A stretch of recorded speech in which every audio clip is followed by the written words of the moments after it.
போற்றும் சிந்தனையாளர், உரிமையை காக்க களமாண்ட வீரர்.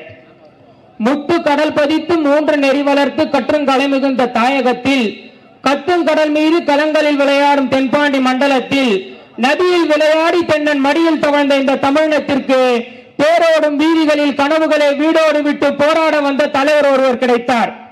அந்த தலைவர்களுடைய பிறந்த நாள் விழாவை இன்று நாம் கொண்டாடி கொண்டிருக்கின்றோம். இன்றைக்கு ஒருவர் சொல்லிக் கொண்டிருக்கின்றார், தமிழ்நாட்டிற்கு திமுக எதுவுமே செய்யவில்லை என்று. இதன் மூலமாக அவருக்கு நான் சொல்லிக் கொள்வது என்னவென்றால், தமிழ்நாட்டிலே மொத்தம் 48 அரசு பொதுத்துறை நிறுவனங்கள் இருக்கிறது. அதில் 43 அரசு பொதுத்துறை நிறுவனங்களை உருவாக்கி காட்டியவர் நம்முடைய தலைவர் முத்தமிழறிஞர் டாக்டர் கலைஞர் அவர்கள். இது மூலமா நான் சொல்ல வர்றது என்னன்னா, யார் ஆட்சிக்கு வந்தாலும் சரி, திமுக கொண்டு வந்த இந்த ஒரு பொதுத்துறை நிறுவனங்கள் மூலமாக தான் தமிழ்நாட்டினுடைய அரசாங்கமே சுழல்கிறது என்பதை நாம் அவர்களுக்கு சொல்ல வேண்டும். அது மட்டும் இல்லாம என்ன சொல்றாரு, நாங்க 108 எம்எல்ஏவை ஜெயிச்சிட்டோம், 108 எம்எல்ஏவை ஜெயிச்சிட்டோம். 108 எம்எல்ஏவை ஜெயிச்சிட்டு நீங்க பனலூர்ல இருந்து ஆளுநர் மாளிகைக்கு எத்தனை வாட்டி போயிட்டு வந்தீங்க?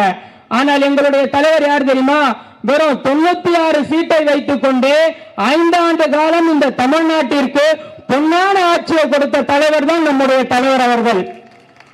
அடுத்து சொல்றாரு, தோத்துட்டீங்களா தோத்துட்டீங்களா? ஆமா தோத்தோம். தோத்ததால தூண்டு கழகமா இந்த கழகம்? தோத்த மறுநாளே போய் மக்களுக்கு நன்றி செலுத்திய கட்சி இந்த கட்சி. ஆனா ஜெயிச்சவங்க போய் ஏதாச்சும் ஒரு தொகுதியில போய் அவங்க நன்றி சொல்றாங்களா? சொல்லிருக்காங்க. எந்த தொகுதியில ஜெயிச்சனே தெரியாம அந்த தொகுதியில போய் நன்றி சொல்லிட்டு வந்திருக்காங்க.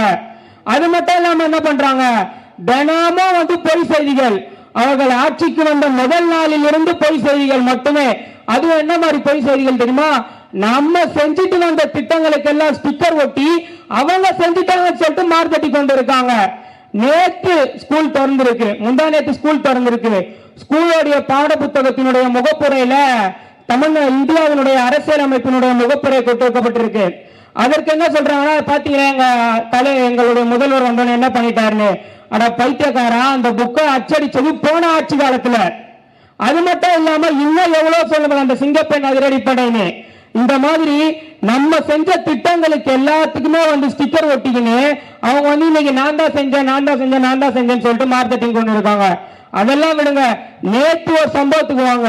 நேற்று இந்த திருவிக நகர் தொகுதியில ஒரு சம்பவம் நடந்தது. அதுக்கப்புறமேட்டு அந்த சட்டமன்ற உறுப்பினர் அவர்கள் ஒரு பேட்டி கொடுக்குறாங்க, இந்த திருவிக நகர் தொகுதிக்கு திமுக எதுவுமே செய்யலன்னு. அவர்களுக்கு மனசாட்சி இருந்தா நான் கேட்கிறேன், நீங்க இருக்கிற பகுதியில இருந்து வெளியே வந்து பாருங்க. கணேசபுரத்தில் எவ்வளவு பெரிய ஒரு மிகப்பெரிய விளையாட்டு திடலை கட்டி கொடுத்திருக்கிறது திமுக. ஏன் அங்க விடுங்க, இங்க இருக்கிற மக்கள் அப்படியே கொஞ்சம் அந்த ரோட்டு முனைக்கு போய் பாருங்க. அம்பேத்கர் திருமண மாளிகை எவ்வளவு பெரிய ஒரு அழகான மாளிகை கட்டி கொடுத்திருக்காங்க. இதெல்லாம் விட ஹைலைட் என்ன தெரியுமா? ஒண்ணுமே செய்யலன்னு சொல்லிட்டு நேற்று திமுகவுடைய ஆட்சி காலத்துல கட்டப்பட்டிருக்கின்ற பள்ளி திறப்பு விழாக்கு தான் அவங்க போயிருக்காங்க. அங்க போயிட்டு வந்துட்டு கூட எதுவுமே செய்யலன்னு எப்படிதான் சொல்றதுக்கு வந்து அவங்க மனசு வருதோ தெரியல. ஏன்னா தலைவன் எவ்வளியோ அப்படிதானே அவர்களுடைய தொண்டர்கள் இருப்பாங்க. போறாரு, அதாவது வந்து ஸ்கிரிப்ட் இப்படி ஒரு பேப்பர் ஒன்று வச்சிருக்காரு. அந்த பேப்பர்ல என்ன எழுதிருக்கோ அதை கடகடன்னு படிக்கிறாரு. படிச்சுட்டு, ஏன்னா ஒரு சினிமால இருந்து வந்தவர்ல பல டைலாக்குகளை மனப்பாடம் பண்ணி அவருக்கு பழகி போச்சு. அதனால வந்து அப்படியே இப்படி வச்சு கடகடன்னு படிக்கிறாரு. அதுல ஒரு லைன் மறந்துச்சு, திரும்பி எடுத்து பார்த்துட்டு படிக்கிறாரு. ஆனா இதே வீரம், இதே திறமை, இதே திராணி சட்டசபையில போய் பேசுங்கன்னா சட்டசபையில பேசுறது கிடையாது. அதற்கு பதிலாக என்ன பண்ணா ட்விட்டர்ல போய் ஆகுறாரு. ஆனால் இங்கு இருக்கின்ற பலருக்கு ட்விட்டர் என்றால் என்னவென்று தெரியாத காலத்திலேயே ட்விட்டரில் கணக்கு தொடங்கி திமுகவை எந்த ஒரு கொம்பனாலும் அழிக்க முடியாது என்று ட்விட் போட்டவர் தான் இந்த தலைவர். இந்த தலைவருக்கு நீங்க ஈடாக முடியுமா? திமுக சொல்றாங்க குடும்ப கட்சின்னு. உங்களுக்கு பல பேருக்கு சொல்லிக்கிறாங்க, எமர்ஜென்சி காலத்துல பல கழக உடன்பிறப்புகள் எல்லாம் செயல் அடிச்சுட்டாங்க. அப்ப கலைஞர் என்ன பண்றாரு, அவருடைய கோபாலபுரம் வீட்டை அடகு வைத்து அதில் இருந்து வந்த பணத்தை தன்னுடைய கழக உடன்பிறப்புகளுடைய குடும்பத்திற்கு கொடுத்தவர் முத்தமிழறிஞர் டாக்டர் கலைஞர் அவர்கள். அப்ப இது குடும்ப கட்சியா இல்லையா? இன்னொருத்தர் சொல்றாரு, இளவரசர் வந்திருக்காருன்னு. ஆமா, இளவரசர் தான் வந்திருக்காரு. சேப்பாக்கம் திருவல்லிக்கேணி மக்களால் தேர்ந்தெடுக்கப்பட்ட இளவரசர் அவர். சட்டமன்றத்துக்கு சாதாரணமா போய் இல்ல, தேர்தலில் நின்று ஜெயிச்சு சட்டமன்ற உறுப்பினரான இளவரசர். அவங்களுக்கு எல்லாம் என்ன தெரிய போகுது வரலாறை பத்தி? அவங்களுக்கு தெரிஞ்சது எல்லாமே ஒன்லி ரீல்ஸ் ரீல்ஸ் ரீல்ஸ் மட்டும்தான். அதையாச்சும் ஒழுங்கா எடுக்கிறாங்களா? ஒரு அமைச்சர் போய் சாப்பிடுறாருங்க, ஃபர்ஸ்ட் டேக்கு அந்த சாப்பிடுற இலையில பரோட்டா இருக்கு, அந்த பரோட்டால சால்னா இல்ல, அது கூட தெரியாம ரெண்டாவது டேக்ல சால்னா ஊத்தி எடுத்து பாருங்க நாங்க எவ்வளவு ஒரு எளிமையா இருக்கும் பாருங்க, எளிமையா இருக்கும் பாருங்க. எளிமையை பற்றி நம்மளிடத்த சொல்றாங்க.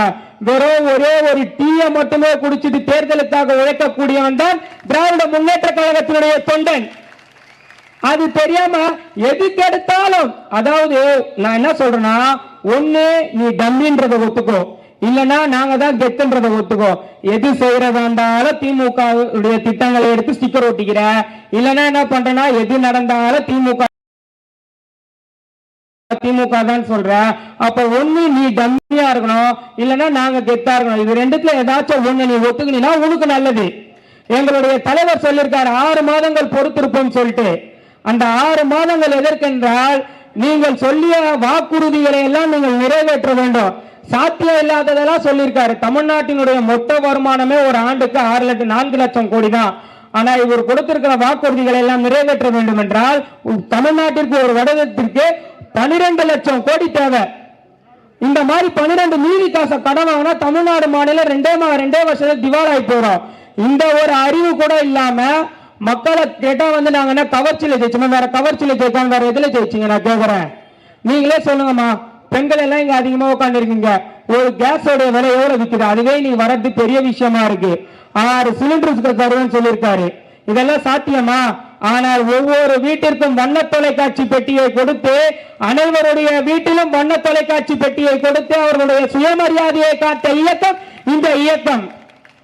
நாங்க சொன்னது எல்லாமே செஞ்சாச்சு, சொன்ன எல்லாத்தையும் செஞ்சாச்சு. இவங்க என்ன பண்றாங்க, திரும்பியும் அதுக்கு ஸ்டிக்கர், மீண்டும் மீண்டும் சொல்கின்றேன், ஸ்டிக்கர் மாடல் ஆட்சி தான்.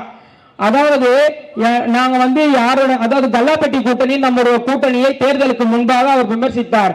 ஆனால் அதே கூட்டணியிடம் சோஃபாவையும் கொடுத்து சோஃபா முன்னே போகும், சோபாவின் மகன் பின்னே செல்வார் என்பதை நிரூபித்து காட்டினார் இன்றைக்கு இருக்கின்ற தமிழ்நாட்டினுடைய முதலமைச்சர். நான் கேட்கிறேன், 108 எம்பி ஜெயிச்சுட்டு, மன்னிக்கும் 108 எம்எல்ஏ ஜெயிச்சுட்டோம், 108 எம்எல்ஏ ஜெயிச்சுட்டோம் ஊரெல்லாம் சொல்றேங்க. ஆனா 108 எம்எல்ஏ ஜெயிச்சவங்களால ஒரு எம்பி சீட்டை நம்ம மாநிலங்களவைக்கு அனுப்ப முடியுமா? அனுப்ப முடியாது. ஏன்னு கேட்டா அங்க ஒன்றிய அரசினுடைய பாரத பிரதமர் உட்கார்ந்து இருப்பாரு. அவரை பத்தி பேசுறதுக்கு கூட இவங்களுக்கு திராணி கிடையாது. அவங்களால நேர்ல பார்க்க முடியுமா? பார்க்க முடியாது. அதனால பயந்துகன் என்ன பண்றாங்க, அங்க போனா வரலாறு பேசணும், அங்க போனா ஃபேக்ட் பேசணும், அங்க போனா உண்மையை மட்டும்தான் பேசணும், அங்க போனா கள நிலவரத்தை மட்டும்தான் பேசணும். இதெல்லாம் அவங்களுக்கு தெரியாது. அங்க போய் பாட்டு போட்டு ரீல்ஸ் போடுறதும், அங்க போய் டான்ஸ் ஆடுறதெல்லாம் கூடாது. அதனால பயந்துக்கு என்ன பண்றாங்கன்னா, இவங்க கட்சிக்கு 108 எம்எல்ஏ இருக்காங்க, இன்னொரு கட்சிக்கு வெறும் 5 எம்எல்ஏ தான் இருக்காங்க. 5 எம்எல்ஏ இருக்கிறவருக்கு தூக்கிட்டு போய் ஒரு எம்பி சீட்டை கொடுக்குறாங்க. அவ்வளவு ஏன் பயம் உங்களுக்கு? இதற்கே இவ்வளவு பயம் என்றால் இன்னும் மேலத்தாது பிரச்சனை இருக்கு, இன்னும் மொழி பிரச்சனை இருக்கு, இந்தி திணிப்ப திணிப்பாங்க. அப்பதான் நீங்க என்ன பண்ணுவீங்க? ஜிஎஸ்டி பணத்தை தமிழ்நாட்டுக்கு கொடுக்கலன்னா என்ன பண்ணுவீங்க? அப்போதெல்லாம் நீங்கள் ஆலோசனை கேட்கக்கூடிய ஒரே தலைவராக எங்களுடைய தலைவர் முத்துவேல் கருணாநிதி ஸ்டாலின் மட்டும்தான் இருப்பார்.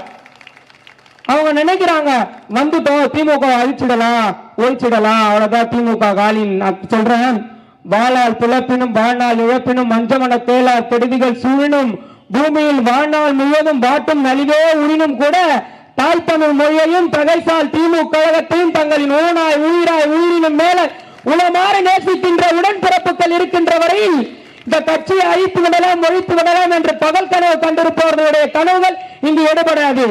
நீங்க பாருங்க, ஜெயிச்சவங்க எல்லாரும் வீட்டுல உட்கார்ந்து இருக்காங்க. தோத்த நம்ம பாருங்க உடனே பொதுக்கூட்டம் போடுறோம், உடனே நன்றி அறிவிக்கிறோம். இதுதான் திமுக. ஜெயித்தாலும் தோத்தாலும் திமுக என்று மக்களுடன் கூட்டாக மக்களுடைய உரிமையை போராடி பெறக்கூடிய ஒரே இயக்கம் தமிழ்நாட்டில் இருக்கிறது என்றால் அது திராவிட முன்னேற்ற கழகத்தில் மட்டும்தான் என்பதை சொல்லிக்கொண்டு வாய்ப்பளித்தமைக்கு நன்றி கூறி விடைபெறுகிறேன். நன்றி, வணக்கம். மேடை பின்னாடி ஃப்ரண்ட்ல வாங்கப்பா, கொஞ்சம் வாங்கப்பா. அடுத்து